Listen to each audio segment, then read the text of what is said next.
Football fans, match day 14 of the Canada Premier League just wrapped up and it was goals galore.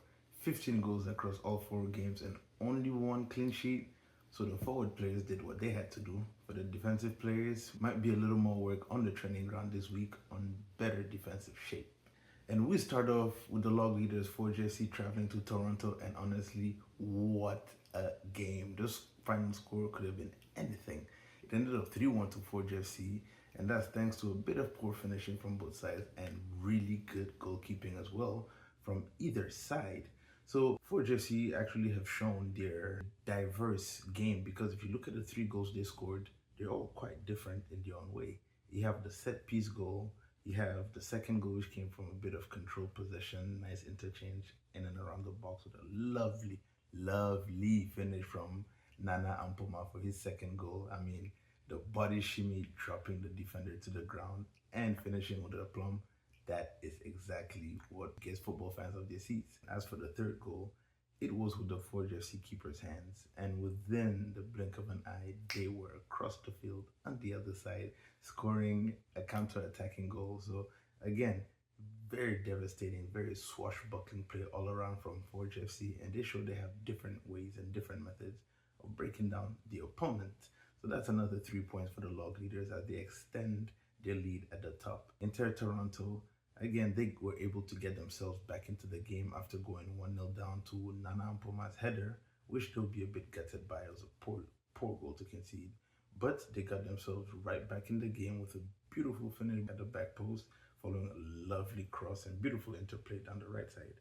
So Inter Toronto could have had a second goal with, again, another cross to the back post in the second half, but he didn't get his bearings right. And that defeat is quite damaging, putting them down to 7th position, just above Pacific FC in 8th position.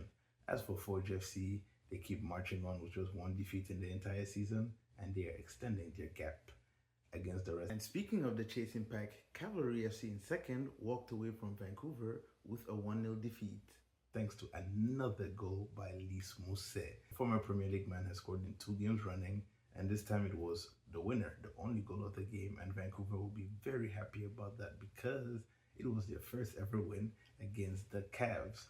So it meant a lot to them, obviously, and it was a very dogged and gritty performance, epitomized by that second half challenge by Prokop on Didic early in the second half. It was a brilliant goal-saving tackle, to say the least, and the tackle was worth the goal because it kept the game at 0-0, and Vancouver FC were able to go down the other side and score the goal. Obviously, Kobza's red card didn't do much to help Cavalry's situation, who up until that point had been creating the better of the chances of the 2 teams. But Vancouver stuck in there, were able to find a bit more joy down the right-hand side. Essentially, that's where the chaos came from. A lovely cross down the right-hand side created a bit of chaos and confusion in the Cavs box. They couldn't get the ball away. Vancouver recycled the ball, and Lys Mousset was in the right place at the right time to get his 3rd of the season. Mohamed Amisi could have gotten the goal because it was a lovely first shot. But again, Lys Mousset will be very grateful to get his 3rd goal for his new club. So that has Vancouver up in 4th position.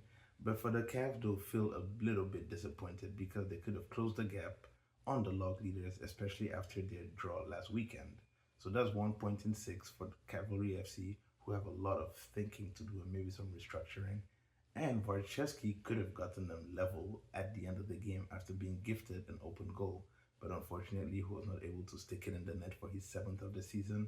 So Cavs go back home with a 1-0 defeat, and for Vancouver, 2 wins on the bounce. The Eagles are soaring. Off to Halifax, where the Wanderers hosted Supra de Quebec. And following Quebec's 5-1 drubbing last weekend and a red card, they were looking for a positive result. And it's exactly what they got, running away 3-2 winners away from home. And they had to come from 2 goals down. So that was quite the entertaining game. The Wanderers were able to create the better of the openings in the first half. Although Isaiah Johnson wasn't able to get on the score sheet, Supra were able to keep him very quiet. But the Wanderers were able to find their way through with 2 almost identical corners, if I could say, because Cachuele could have found himself with 2 goals. For the second cross, his teammate got in ahead of him. That put them in a really commanding position, and for Miguel Amaria, that was 2 assists for him on the day, so he'll be sure to take that. However, we keep saying football is a game of 2 halves, Supra de Quebec came back in the second half. Whatever was said at halftime clearly had an impact because Supra were able to squeeze them a lot higher up the field, create a few more chances, get their first penalty. I think this one is a bit contentious. It can go either way. It was a shove in the back in the box, obviously, so but either way, Supra got the call. Loic Quemi steps up with a very confident penalty in the bottom corner. Supra tails it up, and next thing you know, they bring the game back 2-2. If you don't take a shot, you will not score. Will Loic Quemi complain about the deflection? No, he will not. His deflected shot got them back in it. And Supra, again, when it's your day, it's your day. They were able to challenge for a call in the box. I thought the second penalty was soft. Really, really soft. But anyway, Supra really will not care. They were able to get a second penalty. Loic Quemi again in the same corner, ice cold penalty taker. And that took him to his hat-trick for the weekend. And essentially, Loic Quemi is our player of the weekend. For Loic Quemi, that took him to 7 goals on the season. And as Supra de Quebec go up to 6th position, Halifax drop to 5th position. And they're only 2 points ahead of Supra de Quebec. And the last game takes us to the capital city where Atletico Ottawa were hosting bottom boys Pacific FC. And we were looking to see what the Leal magic was going to look like. And to be honest, although they did get the 3 points, Leal will be a bit worried about the performance. Pacific FC were able to carve open Atleti at will, and Pacific FC created the best XG of the weekend. So that says they were able to open up Atletico Ottawa at will, get enough shots in very dangerous areas. Unfortunately for Pacific FC, you can also see why they are where they are because of some of the decisions that happened on the pitch. I mean, that first goal, what is happening with the keeper?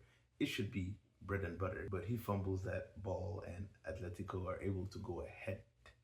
Now, again, penalties have been quite contentious this entire weekend, and I still also believe Pacific FC's penalty was quite soft. But again, they won't mind. Diaz was able to step up, and if the penalty decision was outrageous, the penalty itself was egregious. I've never seen a double stutter on one foot for a penalty, but again, it worked out for Diaz, got Pacific FC back in the game, and their control and their confidence really grew, and it was very evident in their second goal. I mean, the movement down the right hand side, the sequence of play, the underlapping run, the return pass, the cutback, the finish, it was all just beautiful football all around from Pacific.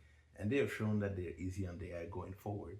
But the issue again remains defensively, because after bringing themselves back into the game and going ahead, they concede from a route one ball. Yeah, one long ball over the top. Pacific center half, Belus loses track of his man. He's too sucked into his center back partner, so he leaves a lot of a gap for the Atletico Ottawa player to run into. Balu Tabla was at the right place at the right time to score and to bring Atletico level. But yet again, Pacific FC was still in the ascendancy, creating the right chances. But despite their bad luck, I think a lack of focus is also one of the bigger problems. I mean, you don't concede at the end of stoppage time in the first half and at the end of stoppage time in the second half. That speaks to a bigger problem in terms of focus. And such was the case again. Pacific created most of the chances, 7 big chances, if I can actually say it. That's a lot. But toward the end of the game, when they should be sitting back and consolidating the draw, Pacific showed a bit of inexperience, opened up. Atleti were able to come right at the end, and it starts with poor defending down the left-hand side for Pacific. A lack of a tackle came in, the ball goes forward, the center backs cannot handle the ball, and it just fell into the right path for the Atletico forward to go ahead and finish. And guess what? It was Chateau's first game for Atletico. These are, again, the different fairy tales we talk about that we love to see in football. So Chateau off the bench for Atletico Ottawa. He gets the 3 points for Leal. He can definitely be happy with the 3 points. And his goalkeeper's performance, Kalongo, who had an impressive game. And if not for Loic Quemi scoring the hat-trick, I'm pretty sure Kalongo would have been up there for a shout for Player of the Week. So there it is. Atletico Ottawa take the result, take the 3 points, and they climb up to 3rd in the table. While for Pacific FC, good performances are always welcome, but they're still searching for that first and elusive win of the season.